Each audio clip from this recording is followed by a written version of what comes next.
আমি যদি বলি আজকে এই মজলিস থেকে সুদখোর যারা আছেন বাহির হয়ে যান, আমার চাকরি থাকতেও পারে নাও থাকতে পারে, কিছু লোক আমার পক্ষে থাকবে, কিছু লোক আমার বিপক্ষে থাকবে। আজকে যদি বলি যারা জিনা করেন তারা এই মজলিস থেকে বাহির হয়ে যান, কিছু লোক আমার পক্ষে থাকবেন, কিছু লোক আমার বিপক্ষে থাকবেন। আজকে যদি বলি যারা পরকিয়া করেন তারা এই মজলিস থেকে বাহির হয়ে যান, কিছু লোক আমার পক্ষে থাকবেন, কিছু লোক আমার বিপক্ষে থাকবেন।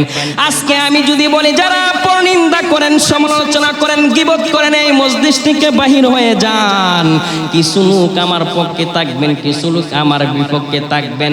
এটাই সমাজের নিয়ম। হে বন্ধুরে, এটা তো দুনিয়ার একটা নিয়ম। আমার পিছনে আপনি লাগতে পারেন, আমাকে বিদায় করলে করতে পারবেন, কিন্তু হাসরের ময়দানে যখন আল্লাহ সাজাইবেন বিচার ব্যবস্থা, যখন আল্লাহ বলবেন রে এই মজলুম, এই নাফরমান, এই গুনাহগার, এই বেবিচারী, হে হক মারাকারী যারা আছো, এই মজলিস থেকে বাহির হয়ে যাও, এই মজলিস থেকে বাহির হয়ে যাও। তখন কি আমার আল্লাহর বিপক্ষে আপনি আমি লাগতে পারবো নি? তখন কোনো কিছু করা থাকবে না। দুনিয়াতে যারা হকের পথ বাতায় তাদের বিপক্ষে লোক লাগানো থাকে সর্ব অবস্থায়। হে বন্ধু, হাসরের ময়দানে কিন্তু আপনি ক্ষমতাবান থাকবেন না। তখন আপনি আমার ঠিকানাটা হয়ে যাবে আল্লাহর তৈরি জাহান্নামে। কথা কোন ঠিক কিনা? আজকে থেকে আমরা নামাজ পড়তে চাই কি চাই না? আমরা আল্লাহর হুকুম পালন করতে চাই কি চাই না?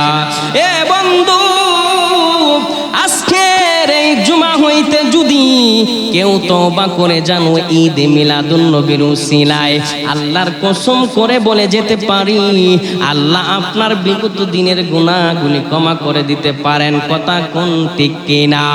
ফেরাউনের অত্যাচার এমন পর্যায়ে চলে গিয়েছিল, মুসা কালিমুল্লাহর কাছে মুসা কালিমুল্লাহর কওমের লোকেরা, উম্মতেরা বলতেছেন, হে মুসা কালিমুল্লাহ, আল্লাহর পয়গম্বর, আমরা এক আল্লাহর হুকুম পালন করে বিদায় আমাদের উপর ফেরাউন অত্যাচার করে অবিচার করে আমাদেরকে ফেরাউন বলে তার হুকুম মানার জন্য। এ মুসা কালিমুল্লাহ, আমরা পারতেছি না, এখন আমাদেরকে একটা মুক্তির পথ দিন। মুসা কালিমুল্লাহ তোর পাহাড়ে গিয়ে আল্লাহর কাছে বলতেছেন, আল্লাহ তুমি তো দয়াল, তুমি তো রহিম রহমান, আমার উম্মত বড় কষ্টের মধ্যে আছে, নির্যাতনের মধ্যে আছে, ওই ফেরাউনের হাত থেকে আমার উম্মতকে রক্ষা করো। মুসা কালিমুল্লাহকে আমার আল্লাহ বললেন, মুসা কালিমুল্লাহ রে, তোমার উম্মত নিয়ে তুমি ওই নীল নদের পাশে চলে যাও। নীল নদের পাশে যখন চলে গেলেন মুসা কালিমুল্লাহকে আমার আল্লাহ বলেন, মুসা কালিমুল্লাহ, তোমার হাতে যে লাঠিটা আমি দিলাম ওই লাঠিটাকে নীল নদের মধ্যে ছেড়ে দাও। নীল নদের মধ্যে ছেড়ে দিলে সাথে সাথে রাস্তা হয়ে যাবে। যেমন হুকুম তেমন কাজ। মুসা কালিমুল্লাহ ওনার হাতের লাঠিটাকে নীল নদের মধ্যে ছেড়ে দিলেন, আর সাথে সাথে নীল নদের মধ্যে, নীল নদের বুকের মধ্যে একটা রাস্তা আল্লাহ বানায়া দিলেন। জবান খুলে বলেন না সুবহানাল্লাহ। ওই অপরাধী ফেরাউন যখন মুসা কালিমুল্লাহর উম্মতেরা ওই নীল নদের রাস্তা দিয়ে হেঁটে হেঁটে পার হইতেছে, এই দৃশ্য দেখিয়া ফেরাউন পিছু পিছু যাইতেছে তাদেরকে আক্রমণ করার জন্য। গিয়ে দেখে তারা পার হয়ে গেছে নদীর ওপারে।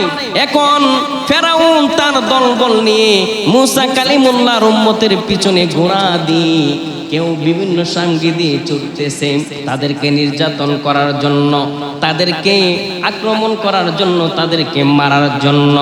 যখন বন্ধুরে ফেরাউন তার দলবল নিয়ে ওই নীল নদের মাঝখানের মধ্যে গেল, আল্লাহ রাব্বুল আলামিন বলেন, মুসা রে, এ মুসা তুমি পিছনে তাকিয়ে দেখো।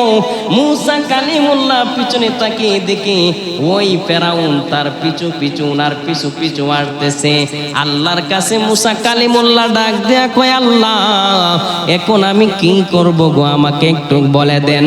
আল্লাহ বলেন, মুসা যেইভাবে বলেছিলাম তোমার হাতের লাঠি নদীর মধ্যে ছেড়ে দাও, তেমনি ভাবে আবার তুমি লাঠিটাকে টান দিয়ে তোমার হাতে ওঠাও। মুসা কালিমুল্লাহ যখন বাবারে ওই হাতের লাঠিটাকে টান দিল, সাথে সাথে রাস্তা বিলুপ্ত হয়ে গেল। ওই পানির কম্পনে, চতুর্দিকে পানির কম্পনে ফেরাউনের দলবল সহ ধ্বংস হতে লাগলো। কিতাব প্রমাণ করে ফেরাউন ওই সময় মুসা কালিমুল্লাহকে 70 বার ডাক দিয়েছিল। কয়বার? 70 বার ডাক দিয়েছিল।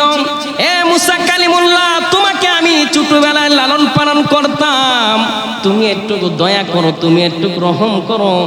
মুসা কালিমুল্লাহকে এইভাবে জানে বাঁচার জন্য, জান বাঁচানোর জন্য 70 বার ডাক দিয়েছিল। মুসা কালিমুল্লাহ শুনেননি। হঠাৎ একদিন আল্লাহ বলেন, মুসা রে, এ মুসা, তুমি বলো তো দেখি, যখন ফেরাউনকে আমি নীল নদীর মধ্যে ডুবিয়ে মারছিলাম, ওই সময় ফেরাউন তোমাকে কয়বার ডাক দিয়েছিল? মুসা কালিমুল্লাহ কয়, আল্লাহ তোমার জাতের কসম। ওই মুসা কালিমুল্লাহ আল্লাহর কাছে কই, তোমার জাতের কসম, ফেরাউন ওই সময় আমাকে 70 বার ডাক দিয়েছিল। এ মুসা, তুমি কি শুনেছিলে? না না মাবুদ, আমি শুনি নাই, আমি শুনি নাই। এ মুসা, তোমাকে জানায়া দেই, ওই সময় যদি ফেরাউন তোমাকে 70 বার ডাক না দিয়ে আমি আল্লাহকে একবার ডাক দিত, আমি আল্লাহ সাথে সাথে তাকে বাঁচায়া নিতাম। জবান খুলে বলেন না সুবহানাল্লাহ। মুসা কালিমুল্লাহ ডাক দিয়া কয়, আল্লাহ এত বড় অপরাধীকে আপনি বাঁচাইছেন কিভাবে? আমার আল্লাহ ডাক দিয়া কই, মুসা রে, আমি যা জানি তুমি তা জানো না। হাজার হাজার কোটি কোটি বছর যদি আমার বান্দারা নাফরমানির মধ্যে লিপ্ত থাকে, আমি আল্লাহর কাছে যদি একটা মুহূর্ত তওবা করে ক্ষমা চাই, আমি আল্লাহ তার জীবনের সমস্ত গুনাহ গাতা মাফ করে দিব। জবান খুলে বলেন না সুবহানাল্লাহ। যেই নবীর উম্মত হওয়ার জন্য রে বাবা, আদম সফিউল্লাহ থেকে ঈসা রুহুল্লাহ পর্যন্ত উম্মত হওয়ার জন্য চেষ্টা করেছে। ঈসা রুহুল্লাহ উম্মত হয়ে আসবেন, এখন আসমানে বসে বসে প্রার্থনা করতেছেন কবে আসবেন। ওই নবীর উম্মত হইয়া একবারও কি পাপের দিকে তাকাইয়া আমার আল্লাহর কাছে তওবা করেছেন? যদি একবার তওবা করতেন, যেই নবীজির উম্মত হইছি, না পেয়ে উম্মত হইছি রে বাবা, আরে কোনো সুপারিশ লাগে না, কোনো দরখাস্ত করা লাগে নাই, অটোমেটিক উম্মত হয়ে গেছি। কত বড় ভাগ্যবান। আল্লাহ বলেন, আখিরি জামানার এমন একজন নবী আসবে যে আমার বন্ধু হিসেবে পরিচিত লাভ করবে। ওই জামানার ওই নবীর উম্মত যদি, ওই আমার বান্দারা যদি আমার ওই বন্ধুর দোহাই দিয়ে একটা মুহূর্ত বসে আমার কাছে মাফ চায়, আমি আল্লাহ তার জীবনের সমস্ত গুনাহ গাতা মাফ করে দিব। জবান খুলে বলেন না সুবহানাল্লাহ। এ বন্ধুরে, ওই নবীজির দোহাই দিয়ে আমরা মাপ পেতে চাই কি চাই না?